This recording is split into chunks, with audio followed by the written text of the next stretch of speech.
Alright folks, what is up? This is One Big Bugga and I am coming at you with American Truck Simulator, and we're just going to continue on. And I've got some kind of depressing subjects to talk about today, so please keep that in mind. Let me turn up my headphones so I can hear a little bit better. Okay, please keep that in mind. If you're not fond of my more depressing talks, then yeah, you're not going to want to listen to this.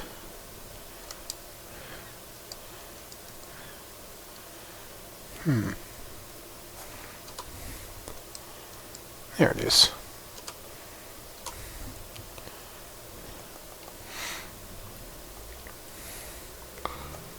So what's going on that's so depressing today? Couple things. Number one, loneliness. It's been 9 months. What up, dude? It's been 9 months, going on 10 now, that my wife has passed away. And I still get a very strong and profound feeling of loneliness. Especially when nobody else is around.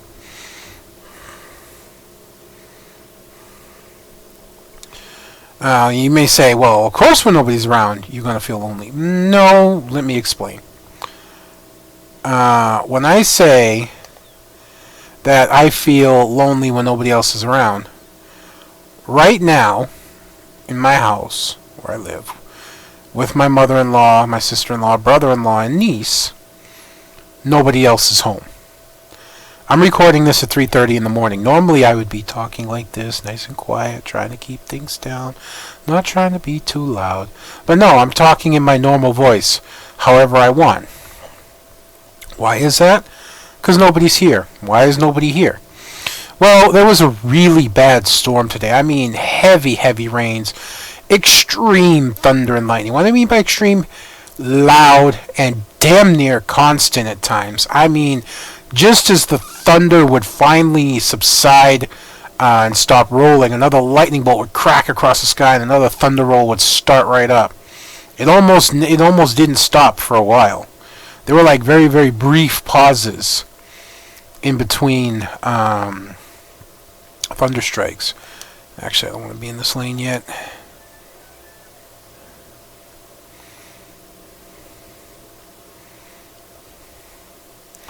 It was pretty brutal. And then when you get a close lightning strike, when one would strike close by, the thunder was deafening. I mean, just, I don't know why I slowed down so much. Just stupidly loud. And it was very painful. It was painful to my ears at times, and painful to my eyes because of how close the lightning would crack near the house.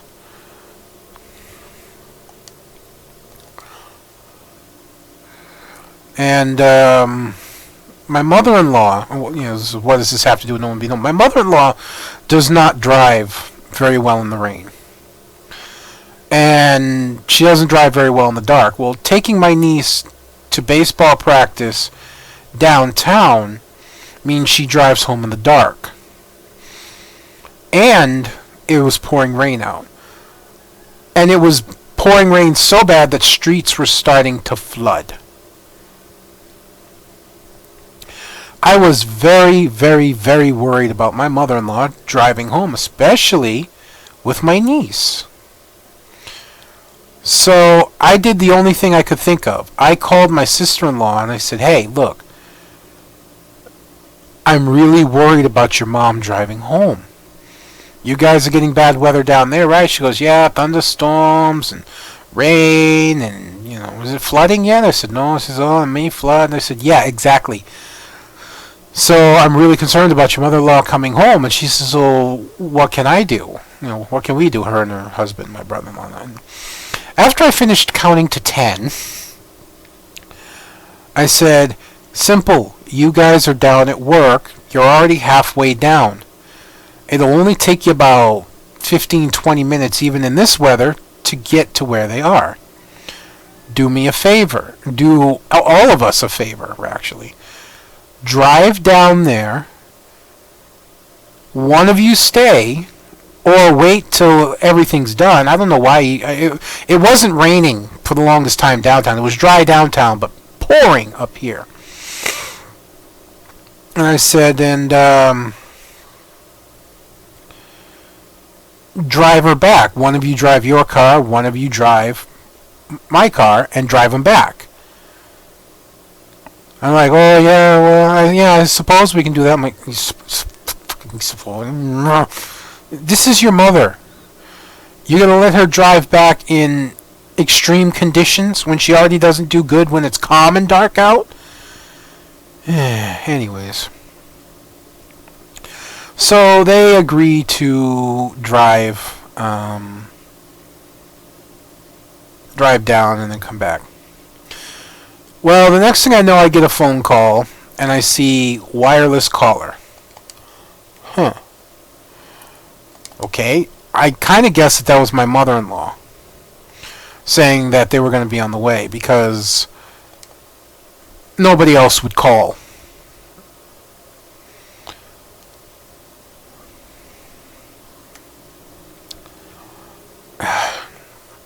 Well, I picked up the phone, and it was my mother-in-law, and she said, you know what? Jody and George decided they want to stay down here at a hotel. And I went, oh, God. Really? It looks like my delivery point's forward, doesn't it? Yeah, it does.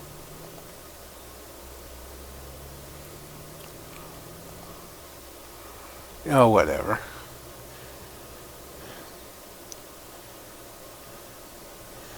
Well, I don't even get to ask. I just need to park this bitch. Really? That's different.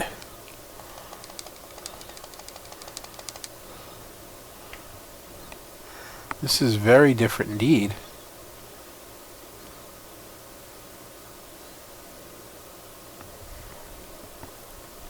Let me finish backing this in and I'll finish talking.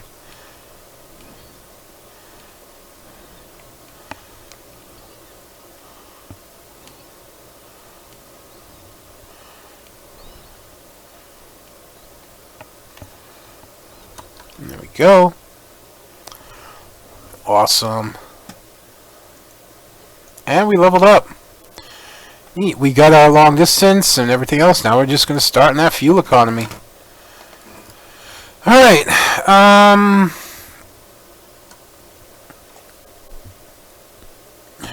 I think we're going to have to drive for our next pickup. Not quick job. Idiot. There's nothing here. There's nothing in Hornbrook. It's just that one spot. We'd have to drive all the way back to Reading. Okay. No. No, no, no, no, no, no, no, no. No. I keep hitting the wrong button. Well, that's nice to know. We're on quick travel to our garage. Quick travel to our garage.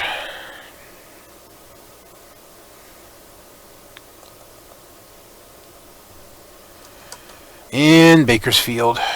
And we're going to find a job here. Been there. Been there.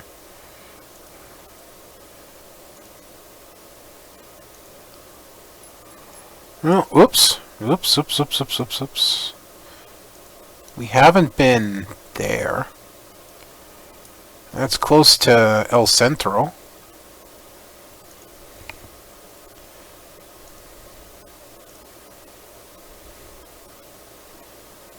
I'm just seeing what else there is.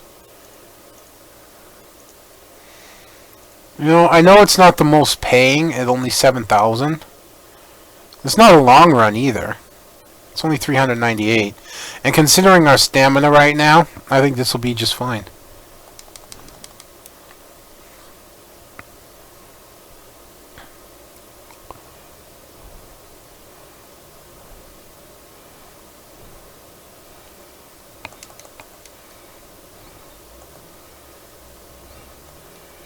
Okay, granted, we have to drive 65 fucking miles to pick up the thing, so maybe we won't even make it. It's fine. We'll figure it out.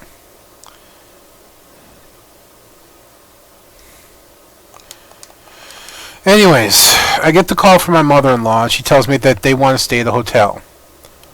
I'm like, okay, and then she said, they invited me to stay with them, and I'm looking at the weather, and I said, yeah, okay, you don't need to say anymore. I understand, and I completely agree. You should not be driving in this weather. So if you're okay staying with them, go ahead and stay with them. I'll be fine at home. And so she did. And so there's been nobody here all night. The house has been absolutely silent. I haven't had to think or worry about anyone being here. I just went out and cooked a meal in the middle of the night because I wanted to. Yeah? Literally just went out and cooked a meal because I wanted to. That's one of the things that I've always had a hard time with, and one of the reasons I visit McDonald's a lot is not just because I want it, because it's 2 o'clock in the morning and I can't cook. Because my mother-in-law and my niece sleep in the living room, which is right next to the kitchen, and there's no wall. It's just like all one big room. So I can't cook in the middle of the night if I want to. So that being said, I've been having a grand time in that respect.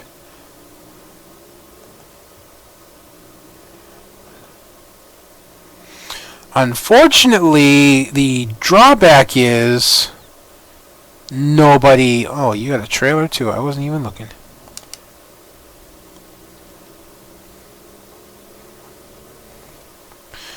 The drawback to all this has been... Oh, I don't need that light on anymore.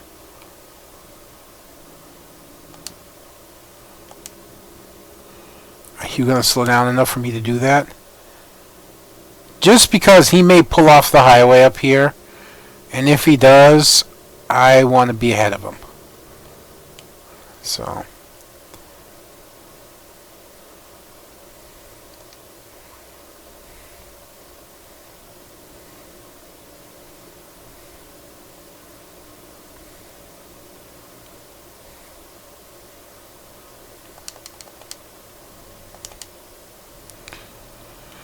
So, yeah, been great in the terms of nobody being here and everything being quiet. However, with nobody being here, everything being quiet, me being able to do what I want, it's been really more lonely than normal. Because even though I don't really talk to anyone, and I don't, I really don't... Is it down? It's down. Even though I don't really talk to anyone, I don't really say anything, just whatever, there's still people here. I can still walk out and see them, and I know that if something happens, there are people here. Well, I don't have that tonight, and my last friend, who's usually up at this time, Jack, just went to bed. So I've got no one. And it's been really distressing to me. It's been really upsetting.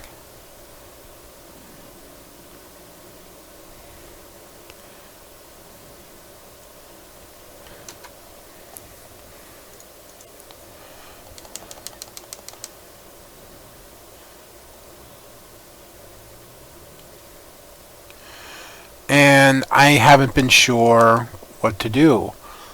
And so that's been upsetting and stressing me. And what do I do when I get stressed and upset? I eat. I've been doing really bad the last few days eating. I've made 2 trips to McDonald's where I've ate more than I normally do. And I already eat a lot, so for me to do that is just unbelievable even to me. I kind of sat down finally, looked at myself in the mirror and said, "What the fuck are you eating?" Right? This is not good. I am not proud of this, and I am really upset at myself. I literally at one time ate 2 quarter pounders, 2 Big Macs, 2 fish sandwiches, a 20-piece nugget, and a large fry. That's insane. That's insane. 6 sandwiches, a large fry, and 20 nuggets, all consumed by one person, me. I literally just took a look at myself in the mirror and went, I've gained weight. I know I've gained weight this time. I know I have. There's no joke, there's no lie in my eyes anymore. There's no, well, I'm not sure. No. I've gained weight. I really feel, and I think I've said this before, but I am 100% convinced that I broke the 500-pound mark, which is something I never, ever, I didn't want to break 400. I didn't want to break 300. And yet here I am, almost, pretty sure I've broken 500. I desperately need to get my life back on track. I desperately need to lose weight. I desperately need to save money. I need to take control of whatever demons haunt me and put it towards and put myself back on the track of losing weight, of saving money, of getting healthy. I was doing it for a while. For 5 months, I was so motivated to lose weight. For 5 months, I made myself get up, go outside, walk, work in the yard. I made myself eat small, portioned meals that were healthy. Chicken, vegetables, and a small, 1 or 2 small red potatoes. I'm not doing that anymore. Not even close. Now I eat all kinds of noodles and microwavable meals and stuff, which would be fine if I ate only that. But I'll eat a microwavable meal and a lean pocket at the same time, which I'm not supposed to do. And I'll cook a large meal and then I'll eat again late at night. I'm not supposed to do that. And it's so upsetting to me that I can't get a hold of myself anymore. I'm so into what I'm saying, I'm not paying attention to my speed.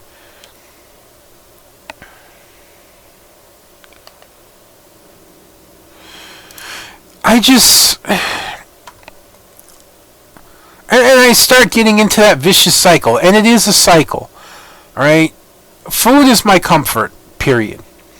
And so what does that make my cycle? Well, that makes my cycle that when I get depressed and upset, I eat. Unfortunately, I know you've heard this, but I'm going to say it anyways. Unfortunately, when I eat, it makes me even more depressed. So I eat more. And it doesn't end. It just doesn't fucking end, and I don't know what to do. I just don't. I don't have my wife here to anchor me anymore. Okay, granted, with my wife here, I wasn't losing weight, but you know what? I didn't gain either. At least I had a semblance of balance. I'm out of control.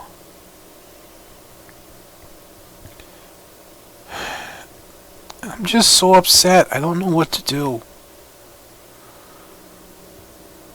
Sometimes I wish I could just tie myself down for 3, 4, 5, whatever months and have somebody feed me just enough to keep me alive until the weight melts off me.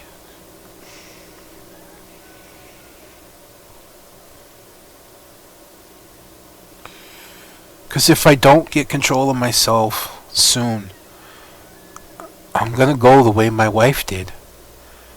I'm already showing signs of being diabetic. I'm supposed to be taking medicine that I constantly forget to take.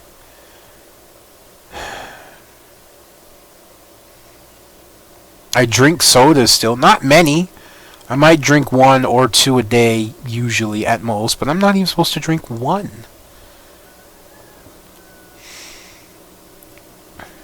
Don't exercise like I used to. Don't stick to exercise plans like I was supposed to.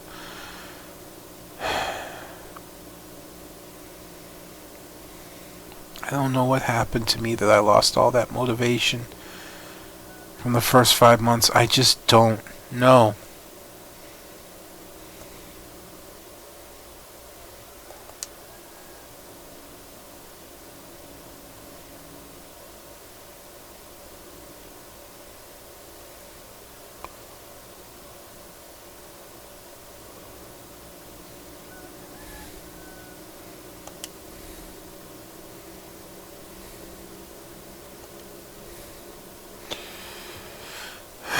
I just...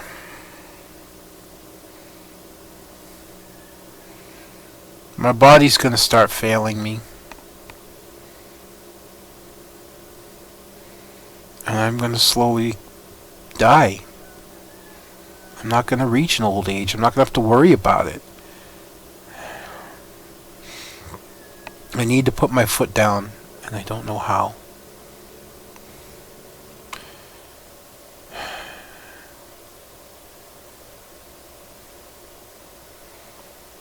You know, it's all about motivation. It's all about taking control. And I just can't.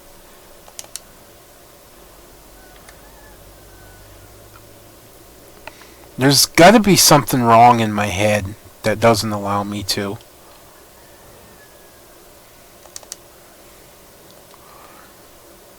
I got to be screwed up in the head somewhere, somehow.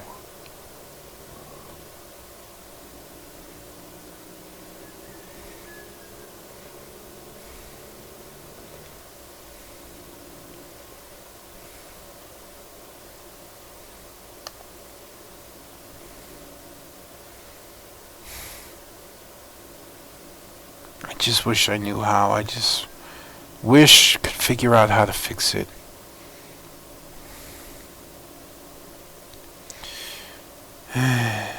Anyways, let me get off this subject. You guys have heard enough. That's how I've been feeling lately, and that's one of the reasons I haven't been talking much, or making videos much, rather, is I've, again, slipped into a stupid depression where I can't take what I'm doing to myself.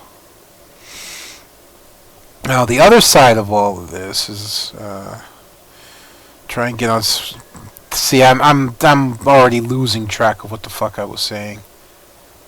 What I want to do is try and get on something maybe a little bit lighter, although still not happy. Is the Batman v Superman movie finally has come out? A lot of people are seeing it, and they're panning the fuck out of it.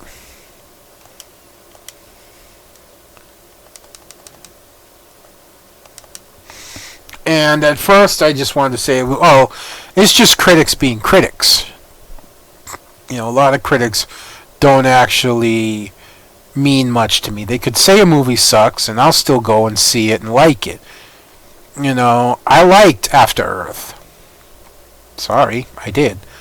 I didn't mind Gods of Egypt.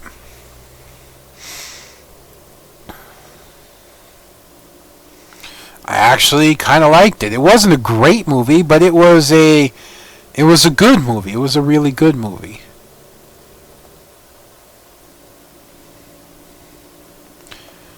Well, okay, no, it wasn't really good. But for me, it was a decent movie. Yeah, there we go. That's the word I'm looking for. It was a decent movie. That I didn't find myself bored watching. You know, and critics and what other people say don't bother me. But when it comes to Batman v Superman, there's one source I trust completely, and that's Angry Joe. Angry Joe is a massive Superman fan, and he loved the Man of Steel movie. He was one of those people that actually liked the idea of where Man of Steel went. But he really, really, really kind of panned Batman v Superman. And he claimed a lot of the things that people were claiming. Now, if you haven't seen it, I'm not going to throw out any major spoilers, but there might be a few small spoilers in here that I accidentally let out. But I will avoid the big spoilers. Number one, Lex Luthor, as everyone's been calling him, he's not. He's Alexander Luthor, Lex Luthor's son, apparently. Basically, he's the Joker. That's what a lot of people have been saying, and Angry Joe kind of followed up on it and said, yeah, you know what, he's playing the Joker in his Batman v Superman movie. So, there was that. There's no reasoning behind Lex Luthor or Alexander Luthor's designs or desires. as we all know, and I'm not spoiling anything in this because it came on the trailer, they use Zod's body to create Doomsday. Okay, they use Zod's body to create Doomsday. Fine. So basically, what they're saying is that Alexander Luthor. I may just call him Lex Luthor just because I keep screwing up on it, anyways. Created a being that was meant to do nothing more than completely, utterly, 100% destroy the world and everything in it, because he had no ability to control it. You know? Now, again, I'm not spoiling anything. We know that Lex creates them. We know that it's Doomsday, and then he goes out and he fights Superman, Batman, Wonder Woman. The problem is that Alexander, or maybe I'll just say Luthor, has no control over Doomsday. So there's no reasoning behind his his decision. I'm gonna see my trailer. Ah, it's a covered dirt trailer. Looking pretty snazzy, honestly. Looking pretty snazzy. Alright, inside. Let's see, what else? There's a lot of plot holes now. Plot's usually not a big thing to me if the action's really good. And the action apparently was pretty good, but the movie is like eccentrically fast-paced. Okay? It is eccentrically fast-paced. So fast-paced that you tend to get lost. The movie is supposed to be another half hour long, and they cut all that off. Was going to be R-rated in that half hour that's been cut off. When the director's cut comes out, people can see the R-rated version. And maybe that'll fill in some of the plot holes. But in short, I don't think so. And the main reasoning I have behind that is this. From what everyone else is saying,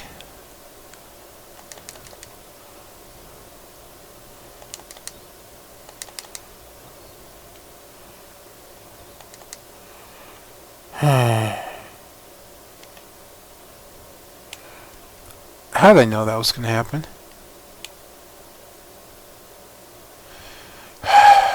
Brakes.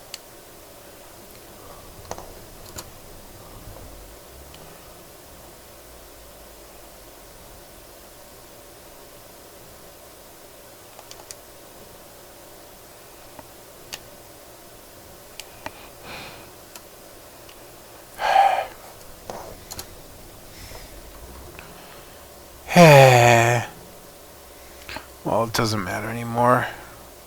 I'm just gonna slip inside here, Geronimo. I need to get to that rest spot.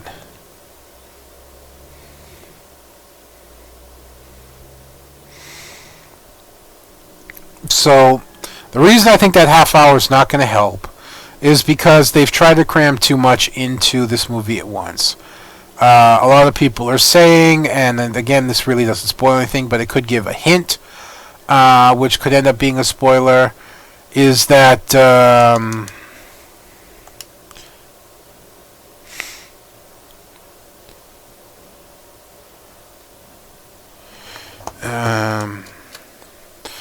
this will mean that my video takes longer to upload, but it's fine.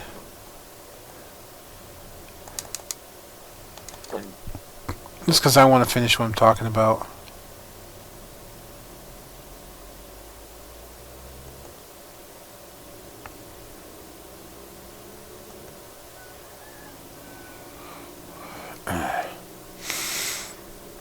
They've tried to cram too much into the movie at once. They've basically tried to cram 3 stories into 2.5 hours. Now, a lot of people got upset about The Hobbit, saying, oh, it's a single book stretched out over 3 movies trying to cash in on the franchise. And yeah, you know what? I have to bend a little bit and say, yeah, that is probably true. But this doesn't make it a bad thing. And the reasoning I say behind this is books have so much information and they have so much stuff in it. Yeah? That a lot of stuff ends up getting cut out, left out, and edited in very poor ways in order to fit everything into the movie of about 2 to 2.5 hours long, at most. And that can be really difficult to do. When the Hobbit animated movie came out, there was a lot left out of that movie. There was a lot left out of The Hobbit. I never knew about that werebear, that were grizzly bear guy. I never knew he existed until I read the book. I saw the animated movie first. I didn't even know he existed. He was completely cut out of the story. The animated movie, rather. Alright, if you need more proof about maybe that books should get 2 or even 3 movies, it generally takes me, when I was reading a lot, it generally took me, I should say, around 12 hours to read a 500-600 page book from cover to cover. I know this because I did it once. Cover to cover, 12 hours. I started reading at 4 in the afternoon. I finished at 4 in the morning. So, what does that mean then for movies? Well, if it takes you 12 hours to read it all, you're trying to cram that 12 hours of reading information into a 2-hour movie. And that doesn't translate very well.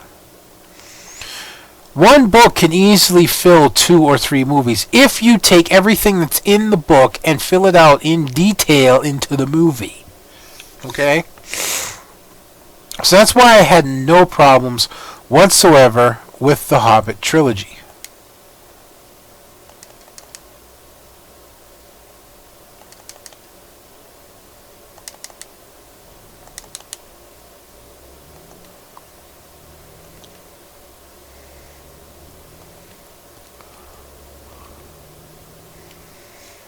We're here. But the Batman v Superman movie tries to cram 3 different stories into a single movie. Kind of the reverse. Instead of taking one book and stretching it out over 3 films, they're taking 3 books and cramming them all into one film.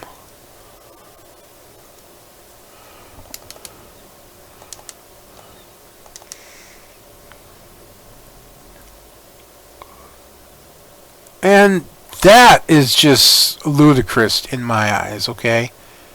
It really is just ludicrous in my eyes.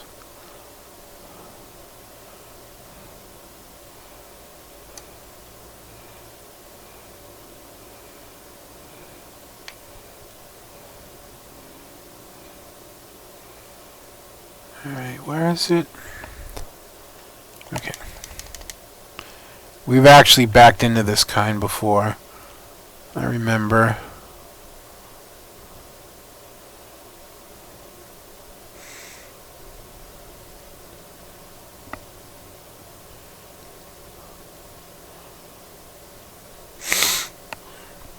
Let me just focus here a little bit.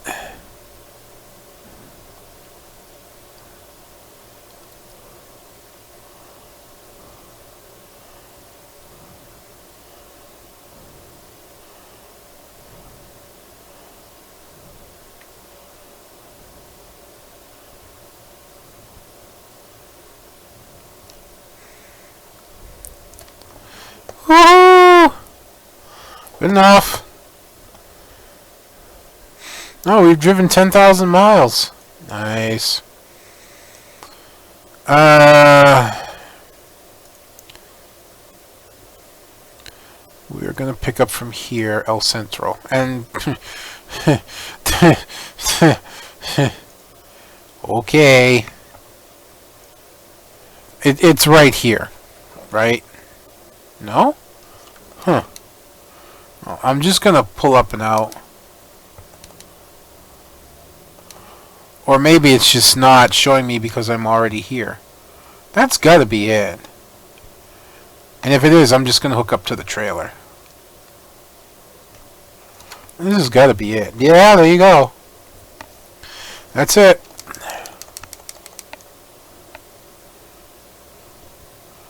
We're hauling for the postal service, it looks like.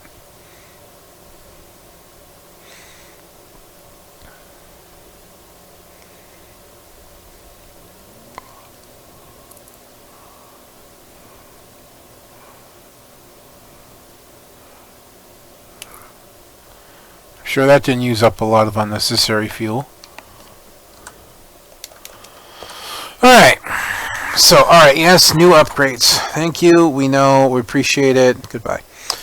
But yeah, the Superman v Batman movie tries to take 3 stories and cram them all together into one. Now, I can't say what story, so that would severely spoil things. But you might say, well, they're comic books. Comic books don't take very long to read. Well, you're right. Except that most stories that are in-depth as these 3 that they're trying to cram together span multiple comics. And I know one of the stories, at least, very, very, very well because I bought every comic that came out. And then I bought they usually put all the comics together in one big, like, paperback comic, one, you know. And it was actually pretty big. It was pretty big and it was pretty thick for a comic series, and it gave you an appreciation of just how much was actually involved in that comic. And that comic by itself could make at least one movie. That series could make at least one movie all by itself. Well, that's not what's going to happen, obviously. So, yeah, they just kind of everything together. And because of that, the movie had to become so fast-paced that you could get lost and disorientated in it and miss a lot of stuff. So, I don't know. It's like they're rushing. They're rushing to. They're severely rushing to do a particular series. It looks like in the DC universe, and they're not using as many movies as Marvel is. They're basically using less movies. There's Batman and Superman. There's a Wonder Woman movie planned, Aquaman movie planned, and recently announced a Lobo movie, but that's probably not going to have anything to do with the Justice League. Whereas on the flip side, in the Avengers movie, they've got all the Avengers. They got Black Panther, Ant-Man, Guardians of the Galaxy, Iron Man, Thor. You know, they all got their own movies, and there's so many of them coming out. My mind actually hurts thinking about it. They're basically doing with the movies, with this movie, what they do with everything that catches fire and gets hot. Every year or every couple of years, a certain genre will come along and it'll just catch fire in the community. Whether it be sci-fi, you know, one movie hits it big, sci-fi, and so there's tons and tons and tons of sci-fi and CG movies that come out. Avatar, basically, is what I'm talking about. Avatar came and went kaboom and made this huge, incredible splash, and now suddenly everyone wants to put out sci-fi movies. And now, you know, Iron Man went huge with Robert Downey Jr. and it snowballed into this massive superhero genre of movies that are just coming out one after another, after another, after another. We got Batman v Superman and DC doing their thing on one side. We got Avengers, Age of Ultron, and Civil War on the other side, and it's just everything is superhero now, all because Iron Man made it big. And what that's going to end up doing is killing the genre. It overpopulates it, overfloods it. People get sick and tired of seeing them, and they eventually just walk away from them. So, yeah. Anyways, folks, I've talked on far too long as it is since being done, so I'm going to shut down here, especially because it's like 4 in the morning. So I will try to get another video out this weekend and make it 3. I know I did one for Monday, at least I'm pretty sure I did. I will try and get one more out and do my 3 that I have been aiming for, but I cannot make promises, especially if my depression continues to hold. What also is helping me be depressed is really after coming back from working so much, and I didn't get to talk to him for almost 2 months, at least over voice. Him coming back, he's gone to his FurCon, and I don't get to talk to him very much again because he basically gets done with his FurCon. I talk to him for a very little bit at night, and he goes to sleep, text chat, and then he gets up in the morning, and he could call me, but only for a very short time before he has to go to the FurCon again to do his security work. So it's like, it's like, come on. Fuck me, really? Seriously?